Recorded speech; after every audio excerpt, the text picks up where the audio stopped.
देखिए कुछ तो इस बात का विरोध है, कुछ लोगों को लगता है कि हमारी संख्या ज़्यादा होनी चाहिए थी और उतनी संख्या नहीं है। अगर सरकार लोक हित में काम करना चाहती है, एक आधुनिक समाज बनाना चाहती है, तो उसे डेटा की ज़रूरत पड़ेगी।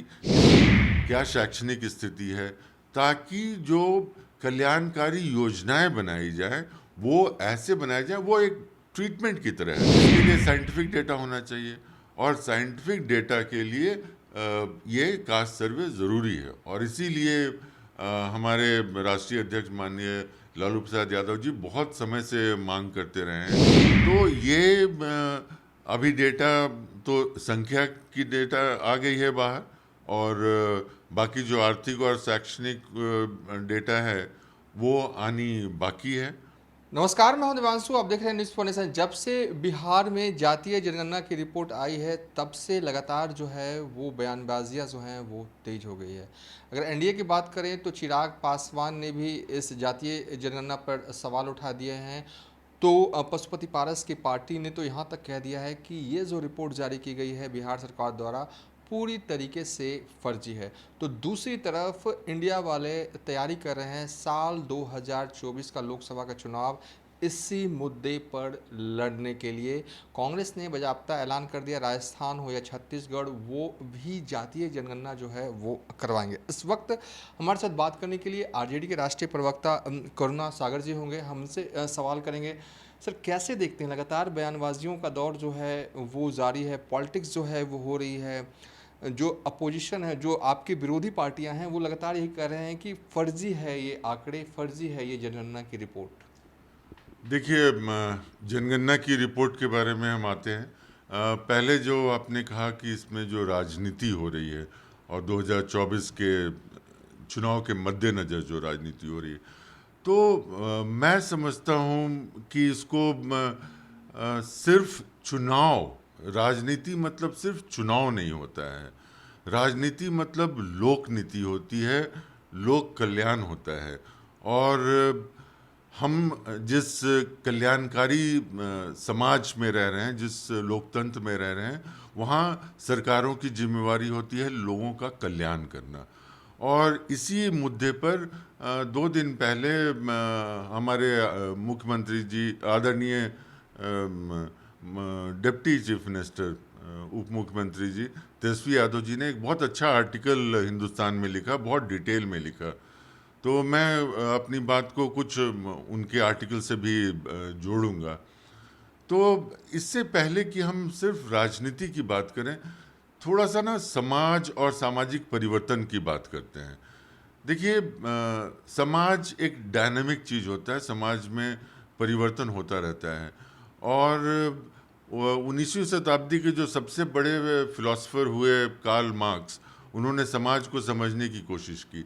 तो पूरे विश्व का समाज को उन्होंने 4 कैटेगरी में बांटा: बार्बरिज्म, स्लेवरी, फ्यूडलिज्म, कैपिटलिज्म। और उनका था कि पूंजीवाद के बाद ऑटोमेटिक कम्युनिज्म हो जाएगा।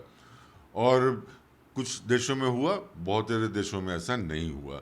लेकिन उन्होंने समझा कि समाज की इसी तरह की परिवर्तन हुई है। लेकिन वही कार्ल मार्क्स जब भारत का अध्ययन करने की कोशिश की, तो उन्होंने देखा कि यहाँ एक जाति की व्यवस्था है और समाज जो है वो जाति पर आधारित है। और वो जो क्लासिकल जो 4 उन्होंने जो स्टेज रखा समाज का, वो देखा कि ऐसा यहाँ नहीं हुआ है। इसीलिए उन्होंने कहा कि ये एशियाटिक मोड ऑफ प्रोडक्शन है। ये उनके जो पूरा स्कीम जो था, उनकी जो सोच की थी, उसमें फिट ही नहीं होता है। एक बहुत फेमस सोशियोलॉजिस्ट हुए हैं भारत के, एम.एन. श्रीनिवास, और जाति पर उनकी बहुत ही किताबें हैं, आर्टिकल्स हैं, और सबसे ऑथेंटिक आवाज़ माने जाते हैं जाति के बारे में। और उन्होंने क्या कहा था कि भारतीय समाज जात पर आधारित है, और जात में हायरार्की है। मतलब एक नीचे है, एक ऊपर है, एक उसके ऊपर है, और ये हेरिडिटरी है, मतलब ये जन्मजात है। तो देखिए, ऐसा नहीं था कि प्राचीन काल में भी जात के बीच में मोबिलिटी का कोई साधन नहीं था, कुछ परिवर्तन होता था। जैसे आपने कई ऋषियों और राजाओं को देखा होगा, सुना होगा, पढ़ा होगा। जो ब्राह्मण नहीं थे और क्षत्रिय भी नहीं थे। तो कुछ विरले होते थे ऐसे इंसान जो अपने विलक्षण प्रतिभा से और अपने जात से ऊपर उठ सकते थे, लेकिन एक जात ऊपर उठे ऐसी व्यवस्था नहीं थी। तो ये चलता रहा, मध्यकाल तक चलता रहा। और इसके बारे में एक और जो सोशियोलॉजिस्ट हैं बड़े फेमस हैं, योगेंद्र सिंह करके, और उन्होंने बड़ी अच्छी किताबें लिखी हैं। तो उन्होंने लिखा कि हमारे समाज में जो परिवर्तन की गति है वो इतनी धीमी है कि जो कॉन्टिन्यूटी का जो फैक्टर है, जो पहले की चीज़ें जो चलते आ रही हैं वो एकदम डोमिनेट करती है। तो परिवर्तन कटता नहीं है। जैसे जो आप पश्चिमी जो सभ्यता को देखिए तो वहाँ क्लियर कट है कि स्लेवरी के बाद फ्यूडलिज्म हुआ, उसके बाद कैपिटलिज्म आया और कहीं कहीं कम्युनिज्म आया, बाकी जगह कैपिटलिज्म कंटिन्यू कर रहा है। तो हमारे देश में ऐसा नहीं हुआ। तो पहली बार हम देशवासियों को मौका मिला एक आधुनिक समाज बनाने का, एक आधुनिक भारत बनाने का, और वो तब हुआ जब भारत की आज़ादी मिली। और आज़ादी के बाद हम अपने खुद मुख्तार बने और हम लोगों ने सोचा कि अपना संविधान बनाएंगे। और देखिए उस समय बाबा साहब अम्बेडकर ड्राफ्टिंग कमेटी के चेयरमैन थे, लेकिन उनके साथ जो संविधान सभा थी उसमें उस समय के देश के जो सबसे विद्वान और बड़े नेता थे, और वो हर धर्म, हर वर्ग, हर जाति से आते थे। सब ने मिलकर कल्पना की कि एक ऐसा समाज बनाया जाए जिसमें कि न कोई शोषक हो, न कोई शोषित हो। वो समाज ट्रूली एक वेलफेयर, कल्याणकारी राज्य की तरफ हो। तो जब सामाजिक विषमताएं देखी गई, जो सामाजिक है, शैक्षणिक है, आर्थिक है, तो इसको दूर करने के लिए एक ये प्रपोजल आया कि इसमें एफर्मेटिव एक्शन होनी चाहिए, सापेक्षवादी कुछ कदम उठाने चाहिए, और इसलिए जातिगत आरक्षण की व्यवस्था की गई। तो सबसे पहले वो दलित और आदिवासियों को मिला, फिर कुछ समय बाद उसमें ओबीसी ऐड हुए, कुछ समय बाद उसमें ईडब्ल्यूएस का भी प्रावधान आया। तो ये एक डायनामिक प्रोसेस है, जो सामाजिक परिवर्तन है, एक डायनामिक प्रोसेस है। तो आज जिस हम लोग जातीय गणना की बात कर रहे हैं, अब हम दोबारा से राजनीति पर आते हैं। तो अगर सरकार लोक हित में काम करना चाहती है, एक आधुनिक समाज बनाना चाहती है, तो उसे डेटा की ज़रूरत पड़ेगी कि समाज के विभिन्न वर्गों की क्या संख्या है, क्या आर्थिक स्थिति है, क्या सामाजिक स्थिति है, क्या शैक्षणिक स्थिति है, ताकि जो कल्याणकारी योजनाएं बनाई जाए वो ऐसे बनाई जाए, वो एक ट्रीटमेंट की तरह है। अगर डॉक्टर डिजीज को डायग्नाइज नहीं करेगा तो दवा नहीं दे सकता है। तो ये एक बीमारी है जिसको दवा देने की ज़रूरत है, और इसके लिए साइंटिफिक डेटा होना चाहिए। क्योंकि अगर कल सरकार कोई कदम उठाती है और वो बात न्यायालयों तक जा सकता है, तो न्यायालय ये पूछेंगे ना कि आपने जो ये कदम उठाया वो किस आधार पर उठाया।